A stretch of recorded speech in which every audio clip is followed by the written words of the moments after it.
अस्सलामुअलैकुम दोस्तों, ताज़ा तरीन सोलर पैनल के रेट जानने के लिए हमारे चैनल को लाजमी सब्सक्राइब करें, लाइक करें, कमेंट करें। हम डेली के अपडेट देते रहते हैं। ज़्यादातर हम शॉर्ट वीडियो में जो अपडेट देते हैं, मज़ीद हम फुल वीडियो में अपडेट देते हैं। जो आज की ताज़ा तरीन ब्रांड मार्केट में इस टाइम जिनके रेट चल रहे हैं, हम वो आपके साथ शेयर करेंगे। उनके साथ लाइफ टाइम शेयर करेंगे और उनकी कितनी गारंटी है, कैपेसिटी कितनी है, वो सारे आपको मालूमात इसी वीडियो में मिलेगी। आज जो मार्केट में मौजूदा हाल जो चल रहा है रेट का, वो आपके साथ शेयर करना चाह रहे हैं, क्योंकि बजट अभी आया नहीं है। बजट से पहले जो रेट है वो बताएंगे और बजट के बाद जो रेट नए आएंगे वो भी बताएंगे। अगर आप सोलर पैनल ख़रीदना चाहते हैं तो मैं यही आपको मशवरा दूंगा कि बजट के बाद ख़रीदें, क्योंकि एक बार सोलर पैनल के रेट अप गए हैं। चलें ताज़ा तरीन रेट देखते हैं।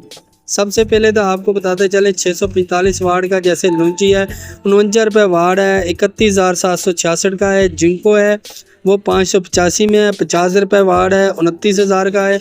तो फिर आ गया JA सोलर पैनल 585 वाट का है, 44 है और 26,000 का है।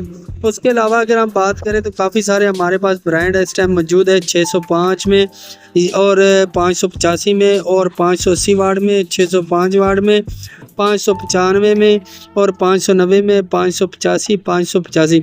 ये आग के साथ हमने वाट और सोलर पैनल के नाम और उसके अलावा जो फाइनल प्राइस वो शेयर की है। अच्छा, ये शहर मुख्तलिफ शहरों के अलावा अपडेट मज़ीद चेंज भी होती रहती है। उम्मीद करते हैं आज की वीडियो अच्छी लगी होगी।